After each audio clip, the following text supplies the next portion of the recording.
Welcome back to the channel Cloud Story.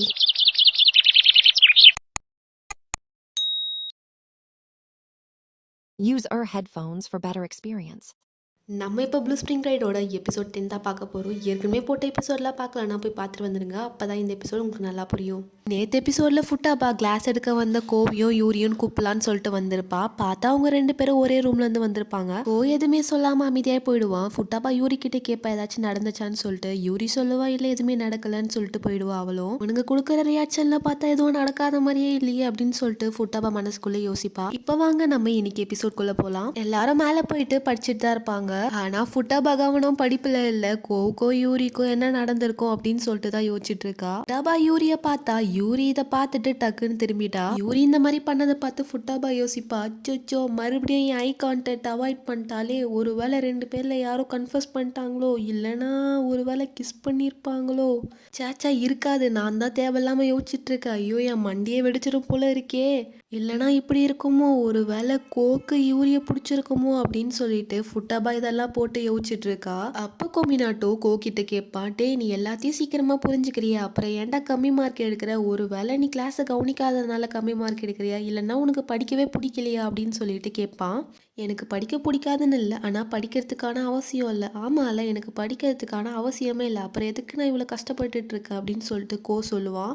அப்போ யூரி நடுவில் போந்து, அப்படிலாம் சொல்லாத கோ, நீ நல்லா படிக்கணும். இப்போ நீ முயற்சி பண்ணலன்னா அதுக்கப்புறம் நீ ரொம்ப வருத்தப்படுவேன், நாங்கள் எல்லாம் வருத்தப்படுவோம், ப்ளீஸ் எங்களுக்காக படி அப்படின்னு சொல்லிட்டு யூரி சொல்லுவா. இந்த மாதிரி யூரி எமோஷனலாக பேசின அப்புறம் கோவும் யூரியும் ஒருத்தர் பார்த்துட்டு இருப்பாங்க. அப்போ ஃபுட்டாவா மனசுக்குள்ளே யோசிப்பா, என்னடா இவங்க 2 பேரும் ஒரு மாதிரி பார்க்குறாங்களே, என்னடா ஆச்சு அப்படின்னு சொல்லிட்டு. இதை கேட்ட கொமினாட்டோ சொல்லுவான், யூரி பாத்தியா எவ்வளோ மோட்டிவேட்டடாக பேசுனா, அவள் சொல்கிறது கரெக்டு தான், நம்ம எல்லாரும் ஒன்றா நல்லா படித்து கிராஜுவேட் ஒன்றா ஆகணும்னு சொல்லிட்டு கொமினாட்டோ சொல்லுவான். அது மட்டும் இல்லாமல் இப்போ படிக்காம நீ கம்மியாக மார்க் எடுத்துட்டனா சம்மர் கிளாஸஸ்லாம் நீ அட்டன் பண்ணும், அப்போ நம்ம எல்லாரும் சேர்ந்து ஒன்றா வெளியே போக முடியாதுடா அப்படின்னு சொல்லிட்டு கொமினாட்டோ சொல்லுவான். யூரியும் ரொம்ப எக்ஸைட் ஆகி, ஆமாம் அவள் சொல்கிறது கரெக்டு தான், நம்ம எல்லாரும் ஒன்றா போனால் ஜாலியாக இருக்கும் அப்படின்னு சொல்லிட்டு சொல்லுவா. அப்புறம் கொமினாட்டோ சொல்லுவா, கொஞ்சம் பொறுத்துக்கோடா, இப்போ நல்லா படித்தோன்னா அதுக்கப்புறம் ஜாலியாக இருக்கலாம்ல அப்படின்னு.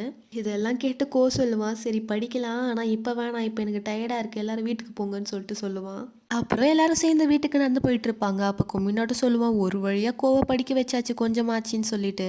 அப்புறம் ஃபுட்டாபா யூரிக்கிட்ட சொல்லுவா, நீ ரொம்ப உணர்ச்சி பொங்க பேசுன இன்னைக்கு, ரொம்ப நல்லா இருந்துருச்சு அப்படின்னு. அப்புறம் ஃபுட்டாபா கேட்பா, உனக்கோ கோக்கோ நடுவில் எதாவது நடந்துச்சா அப்படின்னு சொல்லிட்டு. அப்புறம் யூரி கொஞ்ச நேரம் அமைதியாக இருந்துட்டு எதுவுமே நடக்கலை அப்படின்னு சொல்லிட்டு போவா. என்னதான் எதுவுமே நடக்கலைன்னு இவ சொன்னாலும் ஏதோ நடந்திருக்குன்னு மட்டும் எனக்கு நல்லா புரியுதுன்னு சொல்லிட்டு ஃபுட்டாபா மனசுக்குள்ளே யோசிப்பா. அப்புறம் ட்ரெயின் ஸ்டேஷன் வந்துடும், எல்லாரும் பாய் சொல்லிட்டு கிளம்பிடுவாங்க. ஃபுட்டாபா வீட்டுக்கு போகலான்னு போவா. ஆனால் ஒரு நிமிஷம் ஸ்டார்ட் பண்ணிட்டு மறுபடியும் அவள் கோவோட வீட்டு பக்கம் போவா. அவங்க 2 பேருக்கும் நடுவில் என்ன நடந்துச்சுன்னு எனக்கு தெரிஞ்சே ஆகணும் அப்படின்னு சொல்லிட்டு போவா. கட் பண்ண ஃபுட்டாபா கோவோட காலிங் பெல் அடிப்பா. கோ வந்து தரப்பான். அப்புறம் ஃபுட்டாபா சொல்லுவா, என்ன மன்னிச்சிரு அப்படின்னு சொல்லிட்டு. அவன் ட்ரெஸ் எல்லாம் போட்டுட்டு எங்கேயோ வெளியே கிளம்புற மாதிரி இருப்பான். அதனால ஃபுட்டாபா கேட்பேன், எங்கேயாச்சும் வெளியே போறியா அப்படின்னு சொல்லிட்டு. ஒன்றும் அவசரம் இல்லை, என்னன்னு சொல்லு அப்படின்னு சொல்லிட்டு கோ கேட்பான். ஃபுட்டாபா டேரெக்டாக எப்படி கேட்குறதுன்னு தெரியாமல், என் ஃபோனை இங்கே மறந்து வச்சுட்டு போயிட்டா அப்படின்னு சொல்லிட்டு சொல்லுவா. இதை கேட்ட கோ வந்து சொல்லுவான், சரி நான் கால் பண்ணி பார்க்குறேன் அப்படின்னு சொல்லிட்டு கால் பண்ணுவான். பார்த்தா ஃபுட்டாபாவோட பேக்ல தான் அந்த ஃபோன் இருக்கு போல. ரிங் அடிக்கும். இவன் டக்குன்னு திரும்பி பார்ப்பான் ஃபுட்டாபாவை. எப்படி இது சமாளிக்கிறதுன்னு தெரியாம ஃபுட்டாபா சரி நான் ரெஸ்ட் ரூம் போகணும் அப்படின்னு சொல்லிட்டு சொல்லுவா. ஒரு வழியாக ரெஸ்ட் ரூம் போயிட்டு வெளியே வந்த அப்புறமா கூட அவள் எப்படி அந்த விஷயத்த ஆரம்பிக்கிறதுன்னு தெரியாமல், சரி எனக்கு ஒரு கிளாஸ் தண்ணி கூட அப்படின்னு சொல்லிட்டு கேட்பா. பார்த்தா ஃபுட்டாபா ஆல்ரெடி 7 கிளாஸ் தண்ணி குடிச்சிட்டா. ஆனால் இன்னும் அந்த விஷயத்த கேட்குற மாதிரி இல்லை. அப்புறம் இவ இப்படி பண்ணுறது தாங்க முடியாமல், சரி உனக்கு என்னதான் வேணும் சொல்லித்தோல அப்படின்னு சொல்லிட்டு கேட்பான். நீ ஒரு லூசு தரமாக தான் பண்ணிட்டு இருப்பேன்னு எனக்கு நல்லா தெரியும், ஆனால் ஓவராக போயிட்டு இருக்கு அப்படின்னு சொல்லிட்டு சொல்லுவான். அப்போ ஃபுட்டாபா மனசுக்குள்ளே நினைக்கிறா, ஐயோ கண்டுபிடிச்சிட்டானே அப்படின்னு. அப்புறம் ஃபுட்டாபா தயங்கிட்டே கேட்பா, யூரிக்கும் உனக்கும் நடுவில் ஏதாச்சும் ஆச்சா அப்படின்னு. கொஞ்ச நேரம் அமைதியாக இருந்துட்டு அதுக்கப்புறம் சொல்லுவான், எதுவுமே நடக்கலை அப்படின்னு. இவன் இப்படி சொன்ன உடனே ஃபுட்டாபா யோசிப்பா, யூரியும் இந்த மாதிரி தான் அமைதியாக இருந்துட்டு எதுவுமே நடக்கலை அப்படின்னு சொல்லிட்டு சொன்னா அப்படின்னு சொல்லிட்டு யோசிக்கிறா. இவங்க 2 பேரும் எதுக்கு இப்படி பண்ணுறாங்க, எதுக்கு என்கிட்ட சொல்லவே மாட்டாங்க அப்படின்னு சொல்லிட்டு மனசுக்குள்ளே நினைக்கிறா. அப்புறம் ஃபுட்டாபா கேட்குறா, யூரி திடீர்னு வித்தியாசமாக நடந்துக்கிட்டா, என்னன்னு கேட்டதுக்கு எதுவுமே நடக்கலை அப்படின்னு சொல்லிட்டு சொன்னா, அதான் நான் கேட்டேன் அப்படின்னு சொல்லிட்டு சொல்லுவா. யூரி எதுவுமே நடக்கலன்னு சொன்னாலா, அதுதான் உண்மை, கவலைப்படாத அப்படின்னு சொல்லிட்டு சொல்லுவான். இதை கேட்டு ஃபுட்டாபா யோசிப்பா, இவங்க 2 பேரும் இந்த மாதிரி மறைக்கும் போது நான் ஏதோ 3வது மனுஷ மாதிரி எனக்கு ஃபீல் ஆகுது அப்படின்னு சொல்லிட்டு யோசிப்பா. அப்புறம் சொல்லுவா, சரி அவ்வளோதானே, உன் கேள்வியெல்லாம் முடிஞ்சா அப்படின்னு சொல்லிட்டு கேட்பான். எனக்கு ஒரு விஷயம் தெரிஞ்சாகணும் நீ எதுக்காக மாறின அப்படின்னு சொல்லிட்டு ஃபுட்டாபா கேட்பா. மறுபடியும் ஆரம்பிச்சிட்டியா, என்கிட்ட பழைய தேடாத, நான் உன்கிட்ட ஏற்கனவே சொல்லிட்டேன் அப்படின்னு சொல்லிட்டு சொல்லுவா. அதுக்கு ஃபுட்டாபா சொல்லுவா, நான் ஒன்றும் பழைய கோவை தேடி வரல, நான் வந்து உன்னை பற்றி தெரிஞ்சுக்கணும்னு ஆசைப்படுறேன், உனக்கு என்ன நடந்துச்சுன்னு சொல்லிட்டு எனக்கு தெரிஞ்சுக்கணும் அப்படின்னு சொல்லிட்டு சொல்லுவா. இது கிட்ட சொல்லுவா, நான் பார்த்த வரைக்கும் யாரை நம்ம அவாய்ட் பண்ணுறோமோ, யார்கிட்ட கம்மியாக பேசுகிறோமோ அவங்க நம்ம விஷயத்தில் மூக்க நுழைக்க மாட்டாங்க, ஆனால் நீ அப்படி இல்லை அப்படின்னு சொல்லிட்டு சொல்லுவான். இதை கேட்ட ஃபுட்டாபா யோசிப்பா.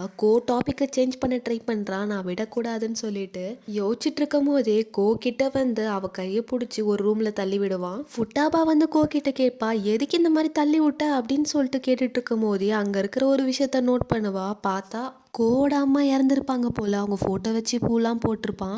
சொல்லுவா, அதுதான் என் அம்மா. சரி இந்த மாதிரி பார்க்காத, நான் வந்து வேணுமிட்டே சொல்லாமல் இல்லை, ஆனால் எப்படி அதை உங்ககிட்ட சொல்கிறதுன்னு தெரியலை அப்படின்னு சொல்லிட்டு சொல்லுவா.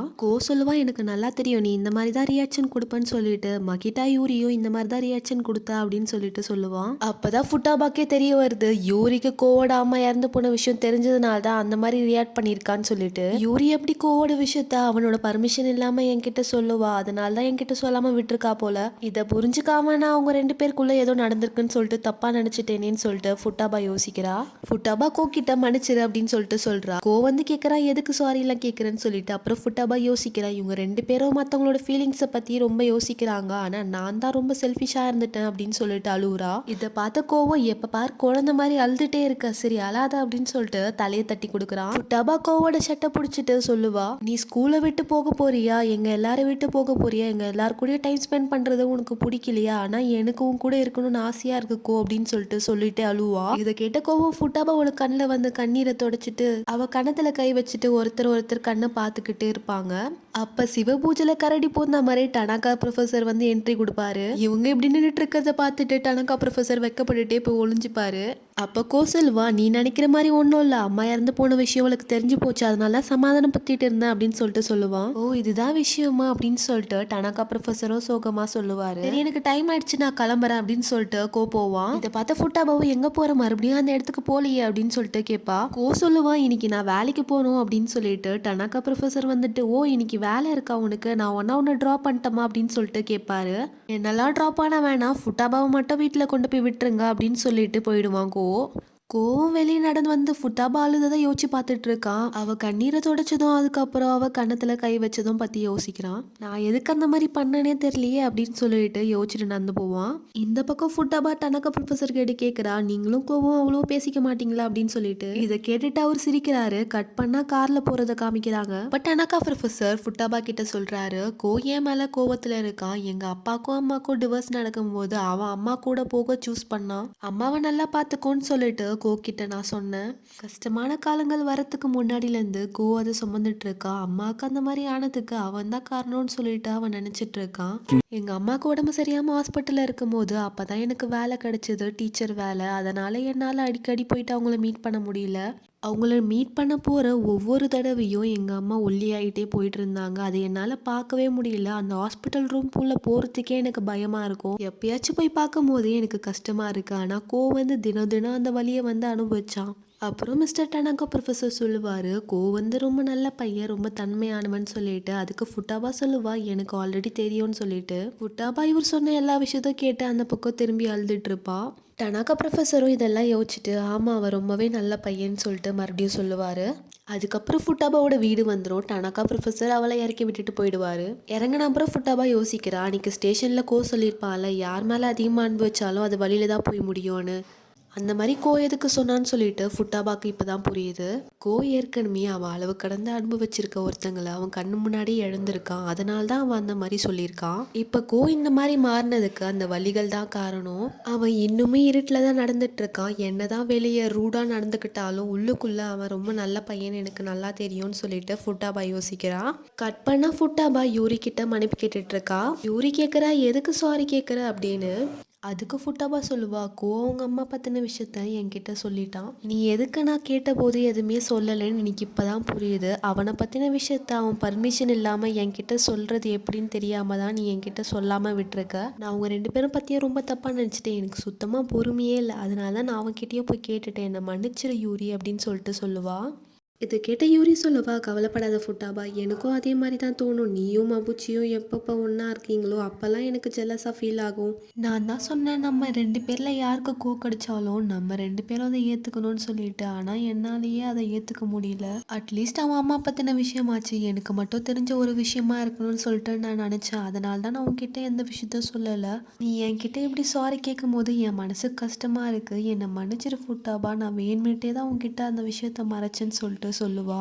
இதை கேட்ட ஃபுட்டாபாவும் ரொம்ப எமோஷன் ஆகி, எதுக்காக நம்ம 2 பேருக்கும் ஒரே பையனை பிடிச்சதுன்னு சொல்லிட்டு தெரியலையேன்னு சொல்லிட்டு கண்ணு கலங்குவா. டக்குன்னு ஃபுட்டாபா யூரியை பார்த்துட்டு, யூரி உன்னை எனக்கு ரொம்ப பிடிக்கும் அப்படின்னு சொல்லிட்டு சொல்லுவா. யூரியும் அழுதுகிட்டே, எனக்கும் உன்னை ரொம்ப பிடிக்கும் ஃபுட்டாபா அப்படின்னு சொல்லிட்டு 2 பேரும் கட்டுப்பிடிச்சுப்பாங்க. அப்புறம் 2 பேரும் கண்ணை தொடச்சிக்கிட்டு, சரி வா நம்ம கிளாஸுக்கு போகலான்னு சொல்லிட்டு கிளாஸுக்கு போவாங்க. கிளாஸ் ரூமில் கோக்கிட்ட கொம்பினாட்டோ வந்து, உனக்காக மேக்ஸ் ஈஸியாக புரிஞ்சுக்கிற மாதிரி ஒரு நோட்ஸ் எழுதிட்டு வந்திருக்கேன், அதை ஒழுங்கா படி அப்படின்னு சொல்லிட்டு பீத்திப்பா முரோக்கு கேட்குற மாதிரி. என்ன மாதிரி நல்ல மனசு உள்ளவங்க யாராச்சும் இருக்க முடியுமா அப்படின்னு பீத்தும் போதே வந்து சொல்லுவா, அதெல்லாம் எதுவும் தேவையில்ல அப்படின்னு சொல்லிட்டு. இங்கே நடக்கிற எல்லாத்தையும் யூரியும் ஃபுட்டாபாவும் கேட்டுட்டு தான் இருக்காங்க. கொமினாட்டோ கிட்ட சண்டை போட்டுட்டு இருப்பான். டே, உனக்காக நைட் ஃபுல்லாக கஷ்டப்பட்டு ரெடி பண்ண நோட்டுடா அப்படின்னு சொல்லிட்டு. இதுக்கு வந்து வெறப்பா மூஞ்சி வச்சுக்கிட்டு, நான் இந்த மாதிரி நோட்ஸ் உங்ககிட்ட கேட்கவே இல்லையே, இதுக்கு வேற நான் உனக்கு தேங்க்யூ சொல்லலாமா அந்த மாதிரி சொல்லிட்டு அந்த நோட்ஸை பேக் உள்ள எடுத்து வச்சுப்பான். இதை ஃபுட்டாவும் பார்த்துட்டு, என்னதான் வெளியே ரூடாக ஆக்ட் பண்ணாலும் அவன் உள்ளுக்குள்ளே வந்து ரொம்ப நல்ல பையன் அப்படின்னு சொல்லிட்டு நினைக்கிறா. அப்புறம் ஃபுட்டாவும் சொல்லுவா, நானும் சயின்ஸுக்கான நோட்டை வந்து உனக்கு ப்ரிப்பேர் பண்ணி தரேன்னு சொல்லிட்டு. ஓ, நல்ல விஷயம் அப்படின்னு சொல்லிட்டு கொமினாட்டோ சொல்லுவான். அப்புறம் எல்லாரும் பேச ஆரம்பிச்சிருவாங்க, நெக்ஸ்ட் நம்ம எப்போ மீட் பண்ணி படிக்க ஸ்டார்ட் பண்ணலாம் அப்படின்னு சொல்லிட்டு. இப்போ ஃபுட்டாபா யோசிக்கிறா, இருட்டில் நடக்கிற கோக்கு நாங்கள் எல்லாரும் சேர்ந்து வெளிச்சத்தை காட்டுவோம் அப்படின்னு சொல்லிட்டு. இதோட இந்த எபிசோட் முடியுது. அடுத்தடுத்த எபிசோட் பார்க்க இந்த சேனலை சப்ஸ்கிரைப் பண்ணி வச்சுக்கோங்க. அதோட இந்த வீடியோவை லைக் பண்ணி கமெண்ட் பண்ணி உங்கள் ஃப்ரெண்ட்ஸ்க்கும் ஷேர் பண்ணுங்கள். தேங்க்ஸ் ஃபார் வாட்சிங். Bye bye.